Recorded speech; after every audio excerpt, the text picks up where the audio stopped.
Good evening and welcome to Tucker Carlson Tonight. Here's an amazing story. Yesterday, the Pentagon's Special Operations Command made an announcement from its official Twitter account. Special Operations Command is a very significant thing in the U.S. military and in our country. It oversees Delta Force, the SEAL teams, and the rest of our most celebrated, best trained, most lethal warfighters. So the tweet announced that a man called Richard Torres Estrada is now the, quote, Chief of Diversity and Inclusion of America's Special Forces, and they included his picture with the announcement. Then, at the very top of its website, the Special Operations Command included a link to its extensive, it's quite long, new Diversity and Inclusion Strategic Plan. Now, the one thing we know about that plan is that it will result in the dramatic lowering of standards within our elite ranks. It probably already has. So how will that make America safer? Well, the generals never said you couldn't find that on the website. Instead, they told us that, quote, all of us understand that diversity and inclusion are operational imperatives. They didn't say how, they just said they're imperatives. So this is the initiative that Richard Torres Estrada will be running.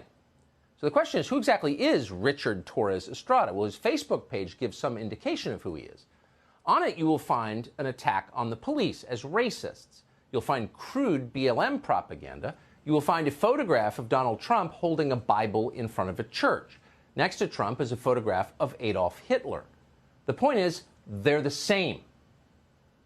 So this is the guy who now oversees hiring for the Navy SEALs. If you're wondering whether our military leadership has gone woke, you can consider that question settled for good. The Pentagon is now the Yale faculty lounge, but with cruise missiles.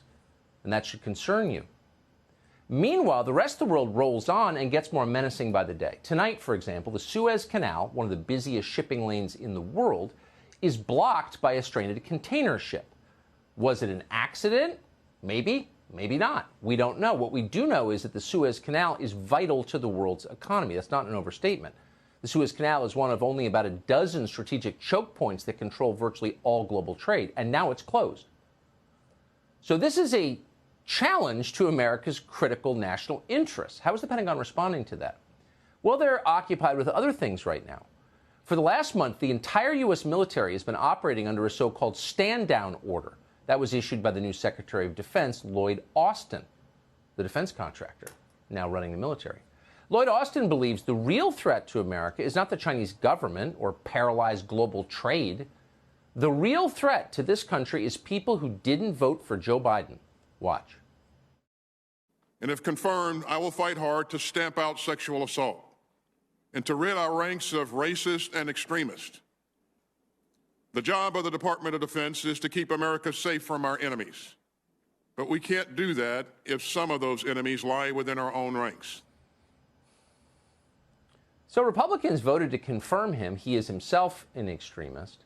And they have said virtually nothing about Lloyd Austin since, because they're paralyzed. They're paralyzed because Lloyd Austin has no problem calling his opponents racist immediately, ridding our ranks of racists and extremists. The key question is, how does Lloyd Austin define a racist or an extremist? The definition matters. This show has been denounced as a dangerous white supremacist organ for the crime of reading Martin Luther King quotes on the air. So it's worth finding out what those words mean. But Lloyd Austin doesn't provide a definition. And that's not accidental, because what you're seeing is not an attempt to make the military better. What you're seeing is a political purge of the military. Consider what has been happening during the military's training on, quote, extremism. A lot of enlisted soldiers have asked a pretty basic question. Hey, wait a minute. Weren't the BLM and Antifa rioters this summer extremists? Seems like they were. They murdered people. They murdered a lot more people than died at the Capitol on January 6th. A lot more. They burned businesses, they wrecked cities. In some places, it took the National Guard to stop them. So why aren't these people, quote, extremists? Good question. Well, a man called Ramon Colon Lopez was called in to explain why, to tell the troops why they were wrong. Colon Lopez is the senior enlisted advisor to the chairman of the Joint Chiefs of Staff. These questions, he conceded, are, quote, coming from every echelon that we're talking to.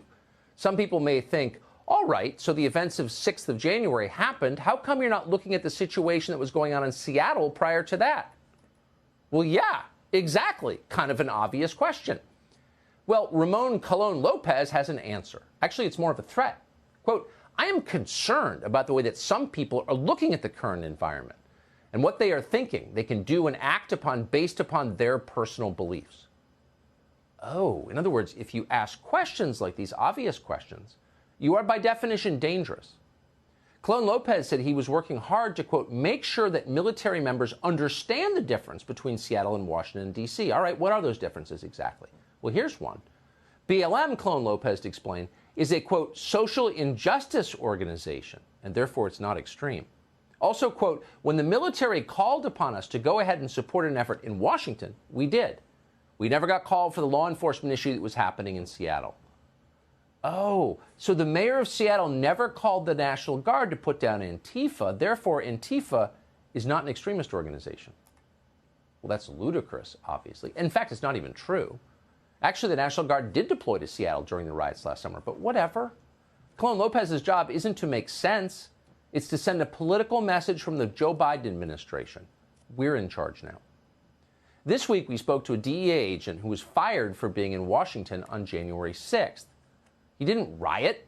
He never even went into the Capitol building. In fact, he defended the cops outside against the rioters. He's on video doing that, but it didn't matter. He didn't vote for Joe Biden, so he's gone. And he's hardly alone.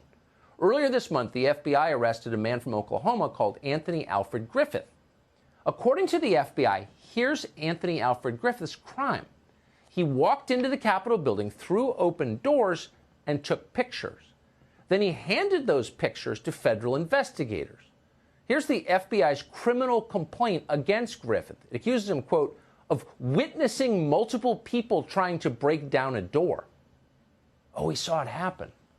So for the crime of witnessing other people of trying to break down a door, Anthony Alfred Griffith now faces 7 years in prison.